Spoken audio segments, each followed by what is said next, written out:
This is the 69th episode of the Effective Executive podcast and YouTube channel.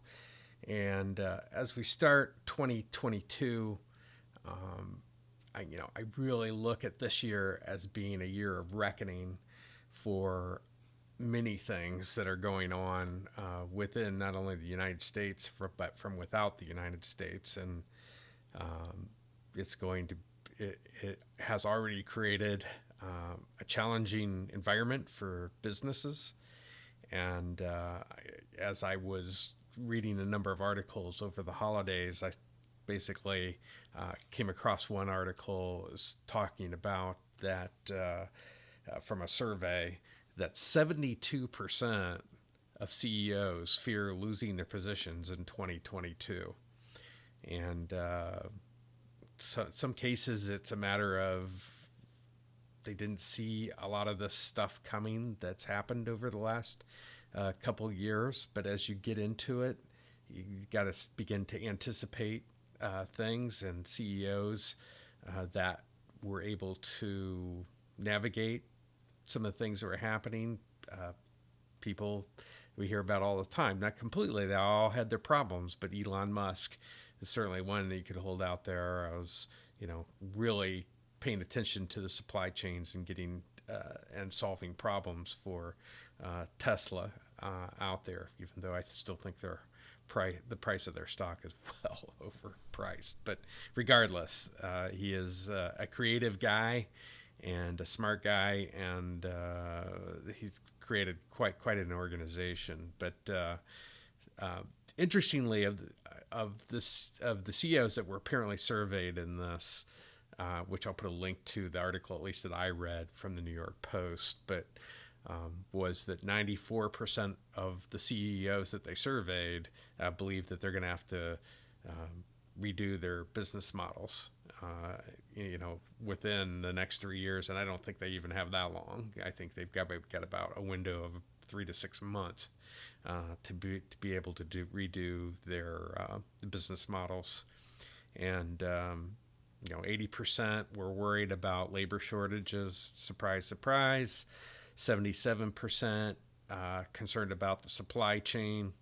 And interestingly, only 3% were concerned about COVID itself. So all of these things are that organizations have been hit with. A lot of things that are out of their control. The government's response to COVID, can argue about it all you want. You can say it's political. You can say whatever it is, but it affects organizations and businesses. And no longer can we sit back and say that governments don't affect businesses, are part of a broader system that will affect whatever your performance is. People have to be vaccinated if you're in organization 100 and or plus, and now you're seeing with hospitals,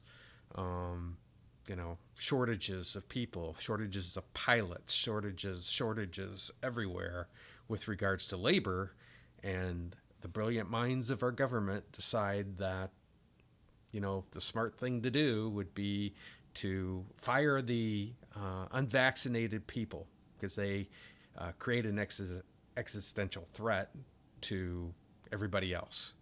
And I'm sorry, the science just does not support that. But in 2022, all this is going to start to come to a head. We're getting more government every year. And some of the things that pass, at least in the United States, it just bizarre to me that a capitalist society, what used to be one, is falling into this government. We need more regulations. We have commercials out from social media companies saying we need help regulating because we can't do it ourselves. I mean, oh my God. I never thought I'd hear that on TV. You're going to see more taxes. And the blame is going not to anything that the government's done. Of course, the government's perfect. But they're blaming businesses for inflation. Sorry, that's from the Fed and that's from government spending. I mean, so regardless, these are the uh, cards that are being dealt to organizations today.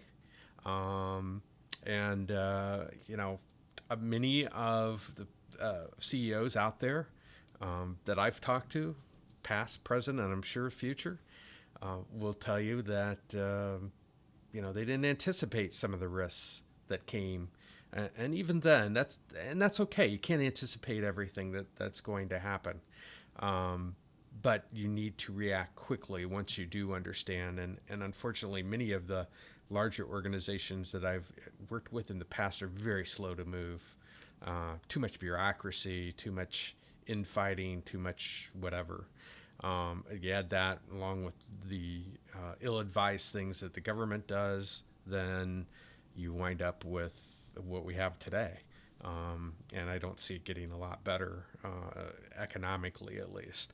But the risks that need to be dealt with today are obviously with the employees leaving, and we seem to be going through this movement where everybody wants to be the prima donna of their own lives. So, they're out, you know, and maybe because I do it also, but from a podcast standpoint and a YouTube standpoint, hopefully getting a message out that we need to build organizations that involve lots of people in order to build things. And everybody being cryptocurrency gurus or I don't know, social media influencers.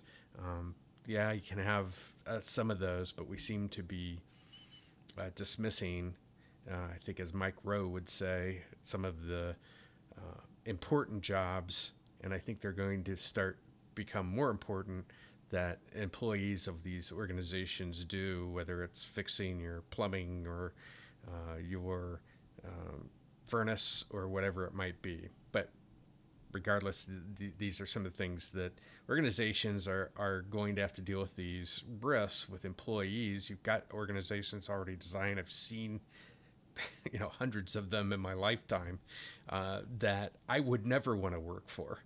And, there's that mindset change from what used to be where the organizations had all the power and now the employees do. And this is a very unsettling time for many leaders because they don't have control. And they need to rethink that model too. There are the supply chain issues. I don't think that even in the United States we're dealing with this quickly enough. There needs to be more manufacturing. I think some of these distribution folks, we got all these big distribution centers when everybody else makes the stuff and we put them all in a warehousing area. And you got to have some of that, but we got to make stuff, at least here in the United States. And we're not doing it. And some of these distributors need to be looking into becoming manufacturers of some of these products. They're familiar with them. It's going to take maybe a little bit different skill set in order to, go vertical on some of these supply chains and actually provision your own products for your customers. And again, some of the risks that you see with these supply chains is to customers. So the 94% of CEOs believing their business models need to be redone is, that's on track. That makes perfect sense to me. And as I've done on these podcasts for the last almost 2 years now, pointed out that what you need to consider is a customer in design that is designed from studying your customer and from employees that put the design together. You're a facilitator as a leader, as an executive, not the person that needs to pull all the strings. If that's the way it is, you'll never have employees that could react to any of this stuff anyway. And these are organizations that are poorly designed. As far as also things to consider, you need innovation, you need a constant flow of new products and services coming in to your organization. Uh, you know, being proactive about that is a very important thing. And I believe it's something like over 85%, I read somewhere, of organizations are not proactive. They're just, well, if it comes along, it comes along. But you just can't operate that particular way. And in many cases, we're relying on other countries like China or Vietnam to be the ones that influence how things are not only manufactured, but the innovation of those products. Um, Identifying useful measures in the organization. Again, mostly when I'm dealing with executives and I ask for the measures they manage their business on, I get a slew of financial information that they give me about how they manage their organization. And that's results data. I mean, that's the result of the fact that you were able to provision a product or service to customers that they want, that they value in your organization, and the financials are the end product of that. So managing with just the financials alone, it makes zero sense. But we've conditioned our executives, especially in the U.S. But not. But that's you know, other countries don't get immunity from that because a lot of them copy what the U.S. does. Um, so you need to find measures that are useful to um, getting you the results that you want in your finances, and just managing the financial piece it just doesn't make sense. Improving decision making skills, and I put something out on Twitter probably, boy, maybe been almost a year ago now, but at least 6 months ago, and talked about that. There were huge changes coming in the economy, and you needed to improve your decision-making skills. And one of those skills that I mentioned specifically is the risk associated with things. You know, some organizations can afford a risk management person within their organizations. Many never really thought about it or think they can do it, amongst the executives themselves. I don't necessarily believe it needs to be a position per se, but it does need to be addressed. And what are the risks associated with any environment, and what are some of the new risks that are going to be challenges to your organization as you move in through 2022? Most of the organizations that I've been talking to or worked with in the past are reactive to these things, and they're not anticipating enough about what could happen next. And most of it's just been attributable to complacency about in organizations, because they've been doing well. Oh, we're doing so well, we don't really need to worry about that. Well, now, do you now? Type of thing. And then the other thing is the aim and narrative of your organization. What is the aim of your organization? What narrative are you putting out into the marketplace? And, you need to establish that within your organization. But you first have to begin with developing your synthetic thinking skills as executives. And, this is in essence what I do, is start with those synthetic thinking skills, look to customer and design, look to innovation. Where do we need to begin? Looking at the measures, improving your decision-making skills and some of the risks associated with your business. And do you have an aim and narrative for not only establishing what your purpose is in your organization, but also the narrative that goes along with being able to explain things to your employees and to your customers about what it is that you're trying to achieve.